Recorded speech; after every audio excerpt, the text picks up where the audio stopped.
Our next guest is a columnist for Vanity Fair, rabble-rousing author of Love, Poverty, and War. I think in all the years I've been interviewing people, and that's maybe 20 now, the two most appreciable intellects I've ever run across are William Buckley and Christopher Hitchens, and I happen to like Hitchens' writing style a little better. Please welcome Christopher Hitchens, ladies and gentlemen.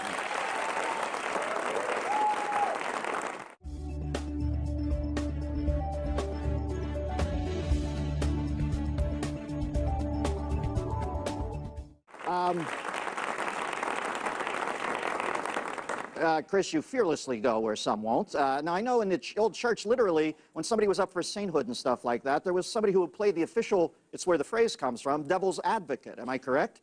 You would have been correct until the last few years of this Pope, who abolished the office of Advocatus Diaboli, devil's advocate. And fast-tracked candidates of his own, including some very weird people, for beatification and for sainthood. So one of the most famous institutions of the church, the one that tried to restrain mere superstition and cultism, was abolished by him to clear the road for cults of personality. Well, shoot the Pope through the prism of maybe, what did you think of this Pope now in his demise? Well, I could add to just what I just said by saying, look, he did ask me to testify against the beatification of Mother Teresa, and I did go to do that. And thus, I suppose, became the first person ever to represent the devil pro bono, without an advocate, which is a distinction of a kind. So I have to thank him. He was broad-minded enough for that. But he made more saints than all his 10 predecessors, I think I'm right in saying, combined and doubled. And I think he did that for this reason.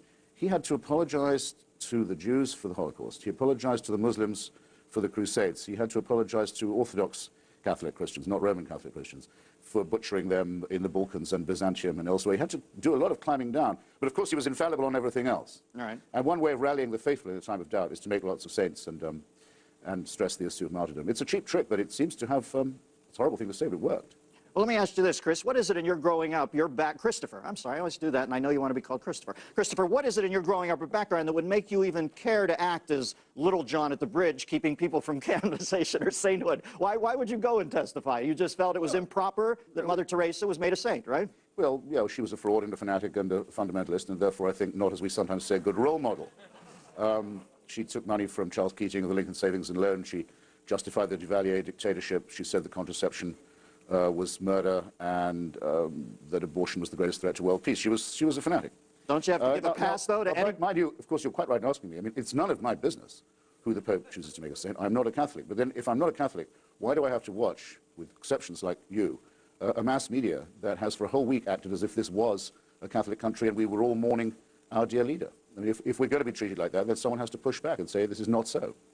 Well, listen, I'm enamored of the Pope in most of the symbolic ways. Everybody is. He seemed like a man of peace, and when a man of peace passes, I'm saddened like anybody else in this world gone mad. My feeling is, though, that at the end, I'm adamant about this fact. If there's one reason for a church to exist, it's to protect the innocents. And we have priests going after kids in this culture, like, unbelievably. And the fact that I had an old guy in there probably would have died if they had told him about much of this makes me long for a newer, more cranky Pope who's going to walk the beat and swing the nightstick more. Well, I completely second those who were just applauding, but unfortunately it didn't break his heart when he found out. He knew that Cardinal Bernard Law was moving around sadistic predators, concealing their activities from the police, which it was his job to disclose, inflicting them on parishes where he knew they would attack again, and covering up for them. This is one of the gravest crimes in the calendar. This is the sort of crime that would make an atheist fear he was going to go to hell. It's the one thing no one can tolerate. Cardinal Law, who should be facing trial in Boston, is instead a fugitive from justice in Rome, given a special sinecure and a place of refuge by His Holiness the Pope. He can't get out of that. That's wickedness. It's also, in my view, wickedness to say that condoms are more nasty and more dangerous than the AIDS virus, which was the Pope's official position. It's lucky for him that he isn't going to face judgment, because if he did, he'd have a lot of people's deaths on his conscience, as well as the rape and torture of a lot of children. These are things I wouldn't want to have to go to my grave with, even if I was sure there was no afterlife. And no one will say this week. It's all piety, it's all Pope, all the time. And what about when you say man of peace? This is the guy who invited Saddam Hussein's chief henchman to the Vatican a couple of weeks before Saddam was removed and fawned on him and called him a man of peace. That's Tariq Aziz, another wanted torturer and mass murderer. This is a pretty grim record. Well, Chris, you better hope so, or you're going to hell if not. Well, all the most amusing people seem to be bound the same way.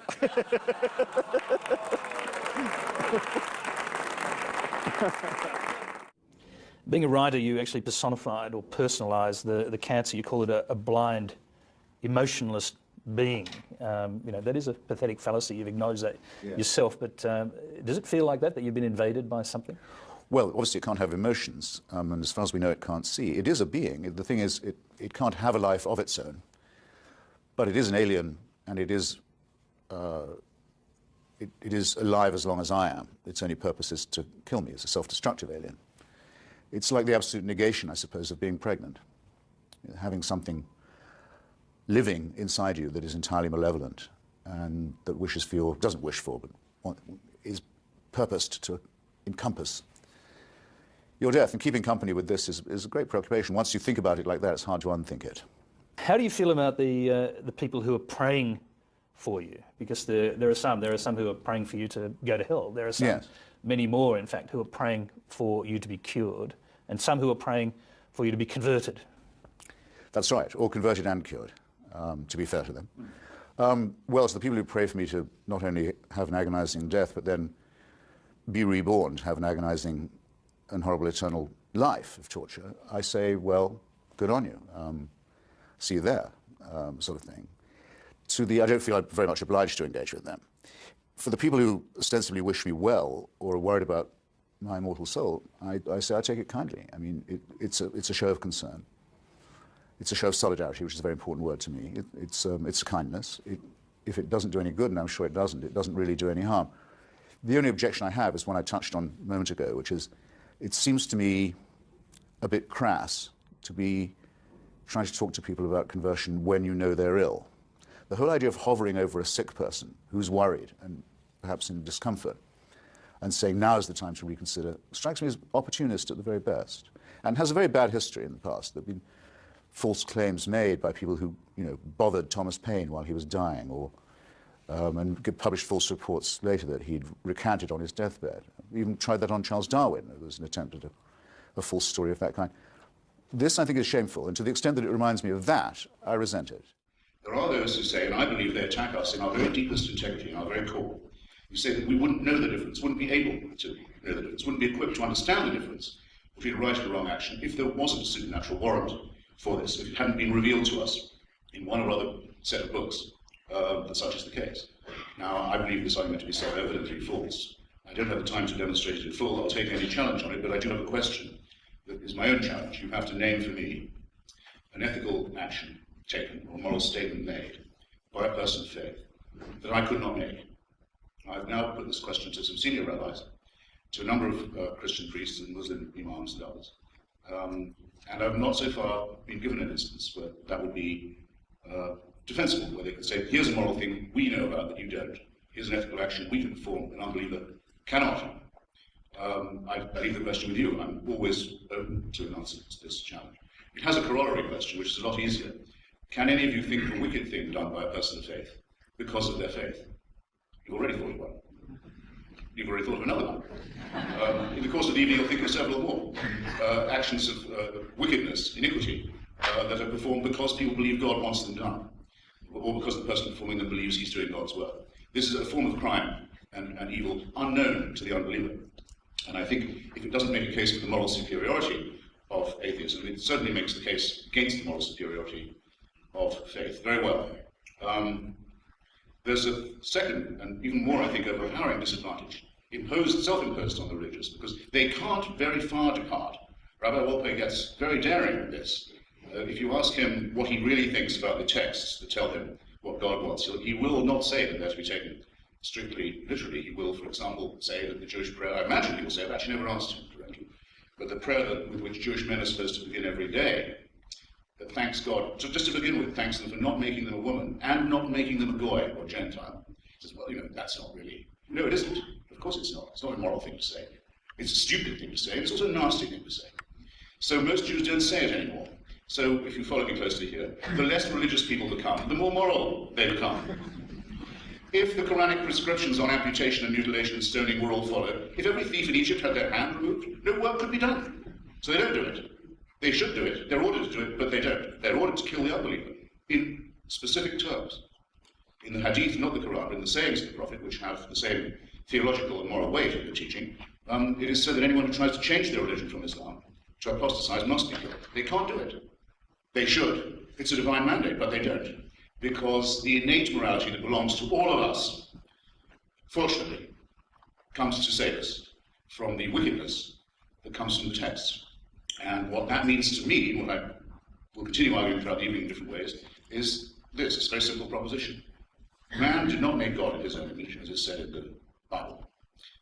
To the contrary, men and women made many gods in their own images, and it shows. After all, it's just as difficult for me to disprove that there are 1,000 gods as that there is one. And every believer you know has gods he doesn't believe in. The rabbi doesn't believe in Allah. You don't believe in Zeus. Muslims don't believe that Jesus of Nazareth was the Son of God.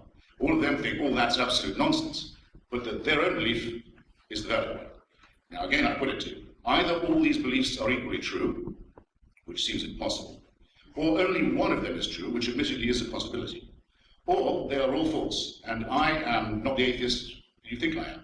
Everyone in the room is an atheist because they have a God in which they don't believe. Rabbi Walk has a God in which he doesn't believe. I just say, I'll go you one better. I don't think there are any gods at all. It would indeed. These debates have been going on for centuries, though, and Yes, I think will persist. You quote Blaise Pascal, who talked about a wager that could be made, where with a God that would actually allow you at the very last minute to make a deal with him, to believe for a brief period, and that wager would be that what have you got to lose? Well, it's rightly called a wager because there's something rather hucksterish about it. And I'm not a Christian, let alone a Roman Catholic Christian, as Pascal was. And I'm also not a theorist of probability, as he was. He was a great mathematician. But I say hucksterish for this reason. His wager assumes two things. One, a very cynical and credulous God.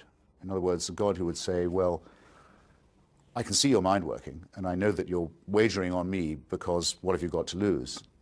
So naturally, I'll reward you if you say you believe in me. I mean, why does that follow? Why wouldn't you think that's not a very good reason? It's not very good reasoning. It's not a very good motive.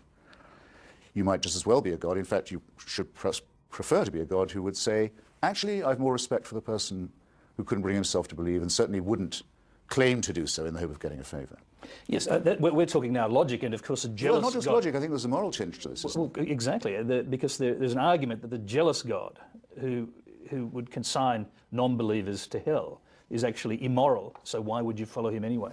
There's actually a Sufi prayer from the Middle Ages that is addressed to the Creator and says, Master, or however these things are addressed, and if I pray to you in the hope of getting heaven for myself, you should deny it to me. And if I pray for you only in the fear of hell, you should send me there. These would be bogus forms of belief. They'd be simply behaviorist, reward and punishment stuff, conditioned animal reflexes, coercive, and they'd require a slave mentality, which is my second objection to the Pascal wager. It demands of us that we think of this God as a cynical, rather credulous, rather capricious opportunist, easily flattered, and of ourselves as the raw material for a pretty cruel and meaningless experiment. Now, often we unbelievers are accused of being nihilistic and not seeing the lovely, deeper meanings of life. Well, what could really be more negative, more pessimistic, more cynical than the attitude I've just described? Religion is a combination of debasement and servility. I'm returning to a point I made earlier, with the most extraordinary solipsism. I'll try and put that better. In return for your being told that you sinned before you were born, we had a quick refresher on that just now. You sinned, you committed crimes that are original to your species, which you have no direct responsibility, but for which you cannot shake yourself. You're born guilty, created sick, commanded to be well, as Fulk Gravel puts it. And that in the Quran, you're told you're made out of a clot of blood by your Creator. In the Bible, it's from the dust, and then women wrenched even from that rather muddy, imperfect creation as a lesser species. All this, and that you must go, as we all used to have to do, and confess your sins, say, mercy on me, a miserable sinner, wretched, guilty, unworthy. In return for that humiliation, in return for this total abolition of your self-respect, this conviction of having done wrong, you're told, but there's good news. The universe, the whole constellation, the whole celestial globe, the whole thing was designed with you in mind. So you can be from someone totally abject and totally shamed a complete solipsist, a raging egomaniac, the center of the universe, someone for whom it's all been planned. And not only that, but God has a plan for you too. And not only that, he was prepared to subject one of his children to revolting torture to prove his love. If you'd been present when that sacrifice, that human sacrifice was going on, you would have been in duty bound to try and stop it. But if you did, you wouldn't have been saved. If you'd done the moral thing and said, stop this now, I can't watch a human sacrifice, I can't watch someone being crucified. Stop it. No. You do that, you've missed your chance for salvation. This is madness. This is madness. And how many generations of humans went by not even knowing of this fantastic idea, dying in misery and ignorance and shame before it was suddenly decided, maybe I'll torture a son to death today and rescue the rest of them. Who can believe this? It's an insult, it seems to me, to self-respect in both ways. It hugely aggrandizes our importance in the scheme of things, and it greatly diminishes us as autonomous individuals. It belongs, as I say, to our childhood. Now, as for the Amalekites, listen. The firstborn of Egypt, every firstborn male child in Egypt has already been killed on a whim, just so these people can make their escape under cover of night. I don't remember whether it's said of the firstborn of Egypt that they were members of the Al-Qaeda organization or whatever fantastic allegation you made against the Amalekites were so thoroughly destroyed that we'll never know anything about them, like the Albigensians. We hardly know what the heresy was because of what a thorough job the Pope did. See how the Christians love each other, by the way, on these occasions. What did the firstborn of Egypt ever do to this loving God, that they should have their lives taken so his chosen people can run away? What's moral about believing this? What morally normal person will say they want the destruction of children for their redemption in Canaan? Professor Weinberg, Stephen Weinberg, puts it quite well, I think. He says, in